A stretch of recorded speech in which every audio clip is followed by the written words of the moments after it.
The dusty roads stretched for miles under the blistering sun, the kind of heat that made the air shimmer like a ghostly mirage. A lone pickup rumbled down the trail toward a quiet ranch on the outskirts of town. Inside, Jess Carter, a hard-working rancher, had no idea his world was about to turn upside down.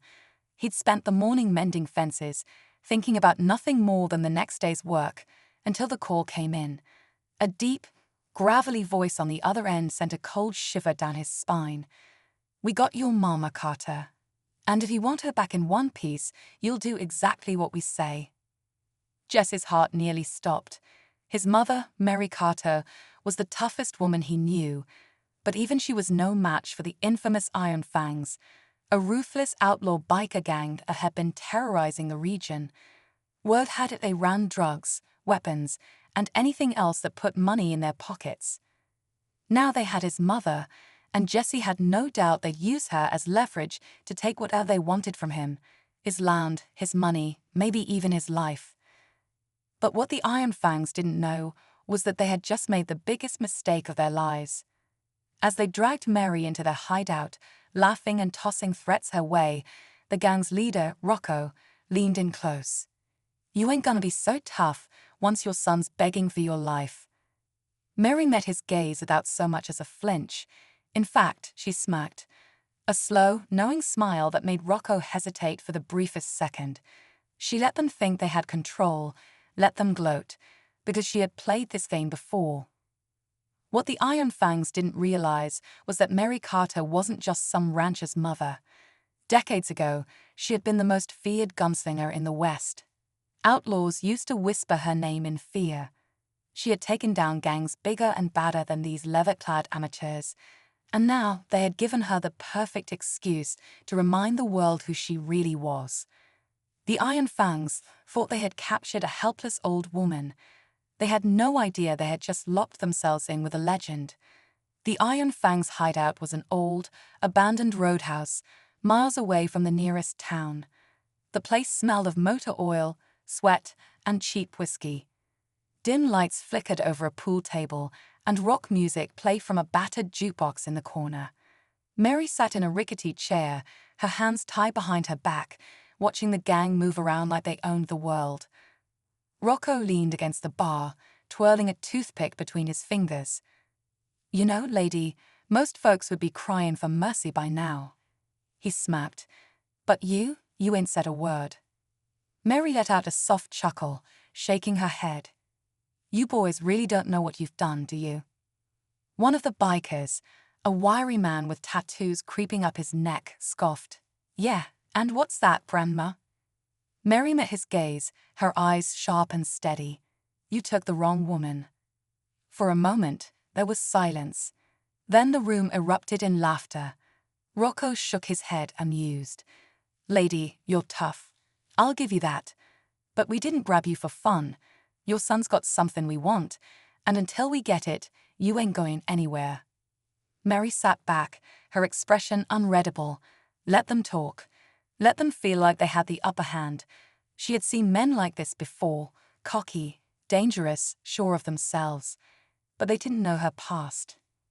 They didn't know about the days when she rode with legends, when her name sent chills down the spine of every outlaw from Texas to Montana.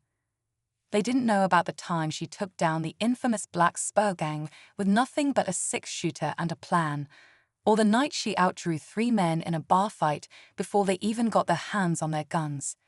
Mary had left that life behind years ago, trading revolvers for ranch work, but the skills, the instincts, they never faded. And now, sitting in this rundown hideout with a bunch of bikers who thought they were the baddest men in town, she felt something stir inside her. A familiar fire. Outside, the sound of an approaching motorcycle rumbled in the distance. The gang's attention shifted as one of their own rolled up and killed the engine. Jesse, he had come, just as they'd expected. Mary exhaled slowly, her fingers flexing against the ropes binding her wrists. The Iron Fangs thought they had the upper hand. They had no idea what was coming. Jesse parked his truck just outside the roadhouse, his heart pounding so hard he could hear it in his ears. He hadn't told a soul where he was going. He knew the Iron Fangs didn't play games. If they had his mother, they meant business. But he also knew his mother. And something deep inside told him they had no idea what they were dealing with. Stepping out, Jesse kept his hands loose at his sides, showing he wasn't carrying a weapon. Not that it mattered. If the Fangs wanted him dead, they wouldn't need a reason. The door creaked as he pushed inside, and the room went silent. Every man in the place turned to look at him, their faces cold and unreadable. Rocco grinned from behind the bar. Well, the good son shows up after all. He nodded toward Mary, still tied to the chair, but looking more annoyed than afraid. You must really love your mama to come alone like this. Jess's jaw clenched. Let her go, Rocco. This is between you and me.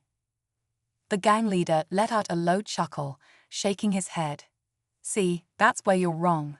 Your old lady here, she's our insurance.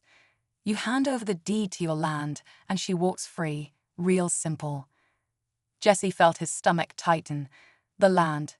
That was what this was really about.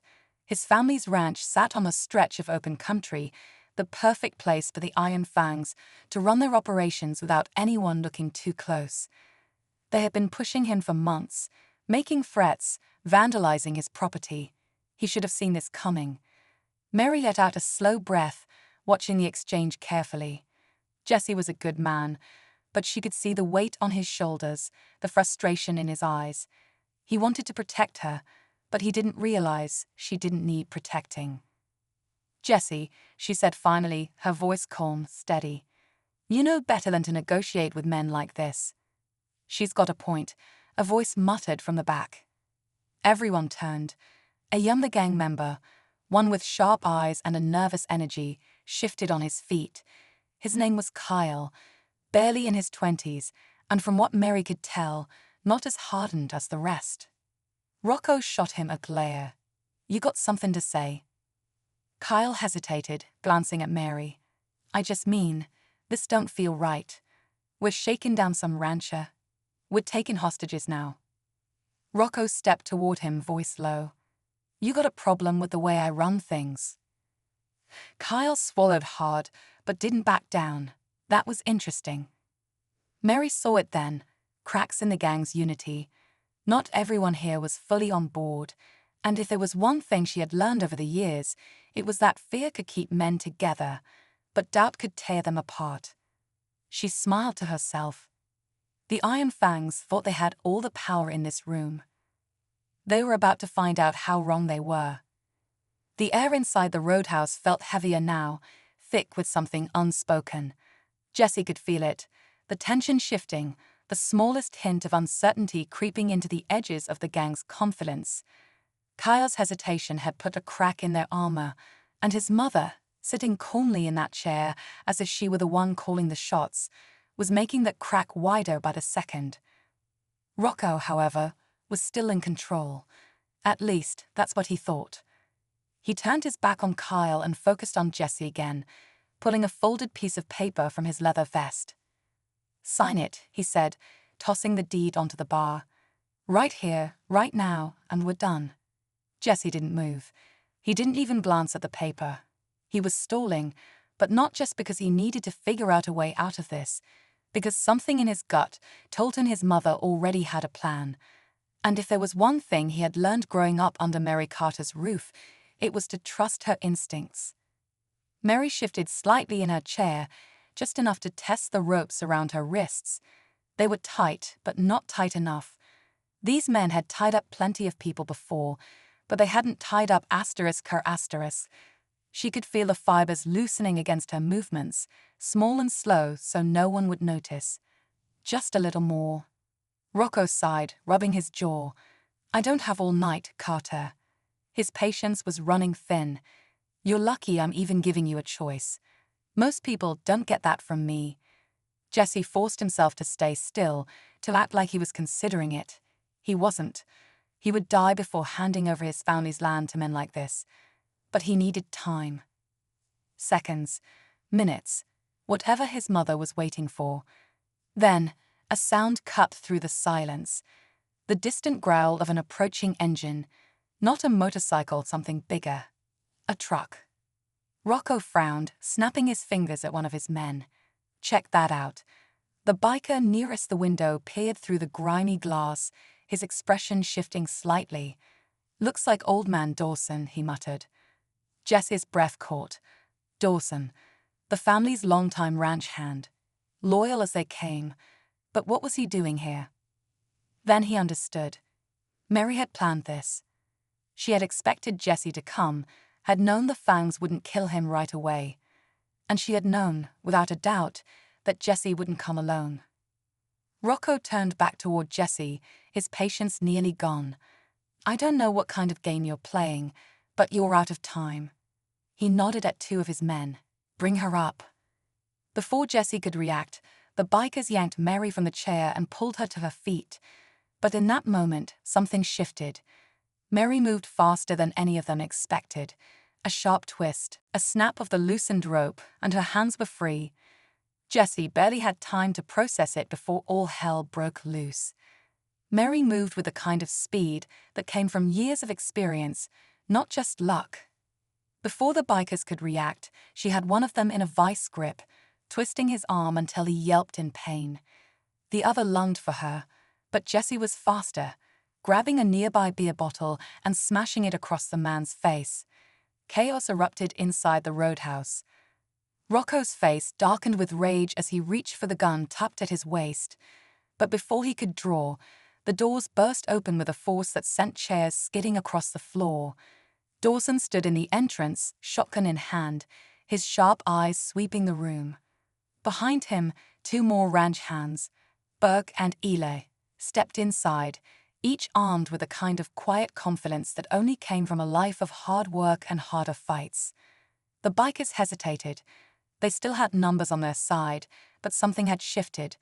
The fangs had been expecting one man, not a group, and certainly not a fight where the odds weren't so clearly in their favor. Mary took the moment of distraction to shove the man she was holding straight into another, sending both of them crashing to the floor. You boys should have done your homework, she said, rolling her shoulders as if shaking off years of being underestimated. Rocco took a step back, jaw tight. You think a couple of ranchers with old guns are gonna scare us? He jerked his head toward his men. Take him out. But just as his crew tensed to attack, another sound stopped them cold. The roar of motorcycles. Lots of them. For a split second, Jesse thought it was reinforcements for the Iron Fangs. But then he saw Rocco's expression. It wasn't relief. It was something close to panic. Mary smirked. Now, that is the sound of someone who did their homework. Rocco turned toward the window, eyes narrowing as headlights cut through the darkness. The engines rumbled louder, drawing closer, until a dozen bikes rolled to a stop just outside the roadhouse. The riders weren't Iron Fangs. Their jackets bore a different emblem, one that made Rocco's face go pale. Jesse didn't know much about biker gangs, but he knew enough to recognize when the balance of power had shifted. Mary dusted off her hands, stepping toward Rocco. You ain't the only ones in town with friends. The door creaked open again, and a tall figure strode inside, helmet tucked under one arm. A woman, lean, sharp-eyed, with an air of authority that made even the toughest men in the room tense. She locked eyes with Mary, then gave the faintest nod. Rocco cursed under his breath. You called them asterisk. Mary smiled. I didn't have to. They've been waiting for a reason to come after you. And just like that, the fangs were no longer the biggest threat in the room. The roadhouse was dead silent, the air thick with tension as the rival bikers stepped inside. Their leader, the sharp-eyed woman, took her time surveying the room, her expression unreadable.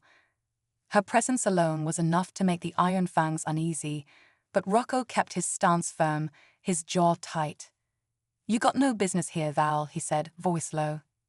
Val smirked. That's funny, considering your boys have been running jobs on our turf for months. She shifted her gaze to Mary. And now, kidnapping. That's low, even for you. Mary crossed her arms, the ropes that once bound her now lying forgotten on the floor. They thought I'd be an easy target. Val let out a short chuckle. They always do. Then she turned back to Rocco. "You know how this goes. You cross the line too many times. I'm here to collect." Jesse could see it now. Rocco wasn't just dealing with a hostage situation gone wrong. He was cornered.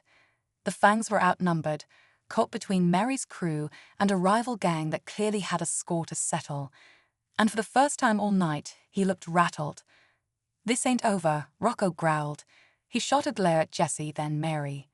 "You think you're walking out of here untouched?" He took a step back, signaling to his men. Then, everything happened at once. One of the Fangs made a desperate move, reaching for his gun, but before he could even aim, a single gunshot echoed through the room. Not from Jesse, not from Val, from Mary. Her hand was steady as she held the smoking revolver, the one she had grabbed from a careless biker's belt when no one was looking. The bullet had hit the wooden beam beside the man's head, close enough to make him freeze, but not close enough to kill. "Try it," she said, voice calm but firm. "See what happens." The room stood still. Rocco clenched his fists, knowing he had lost. If he ordered his men to fight, it would be a bloodbath, and he wasn't sure they'd win. One by one, his crew started lowering their weapons, their loyalty cracking under the weight of the situation. Val tilted her head. "Looks like your boys don't want to die for you." Jesse exhaled slowly, his grip loosening just a little. It was over. Or so he thought. Because just as Rocco raised his hands in surrender, a sudden sharp whistle cut through the air. A signal. The sound of roaring engines outside sent a jolt of alarm through Jesse. Reinforcements. More Fangs, closing in fast. Mary didn't hesitate. She turned to Jesse. "Get down." Before he could react, she grabbed the edge of the bar and flipped it, sending bottles crashing as bullets ripped through the wood. The fight wasn't over. It was only just beginning. Gunfire exploded outside as the reinforcements arrived, their motorcycles skidding to a stop in the dirt. Jesse ducked behind the overturned bar, his pulse hammering. Val and her crew had already taken cover, their weapons drawn, ready for the fight they knew was coming. Mary, however, remained calm. She had been in situations like this before, where one wrong move could mean the difference between walking out or not walking out at all. But she wasn't about to let the Iron Fangs win, not tonight. Rocco's face twisted with anger. He had lost control of the situation, and he knew it. His men were looking at him, waiting for orders, but doubt was written across their faces. They had expected an easy job, scaring a rancher into giving up his land. Instead, they had walked straight into a storm. Val fired a warning shot toward the doorway, forcing the bikers outside to rethink their approach. "You really want to do this, Rocco," she called out. "You're outgunned, outnumbered, and out of time." Jesse could see the wheels turning in Rocco's mind.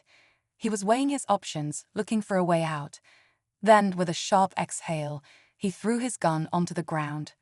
"Fall back," he ordered his men. There was hesitation, but one by one, the Iron Fangs obeyed. The bikers outside revved their engines and peeled away into the night, disappearing into the darkness.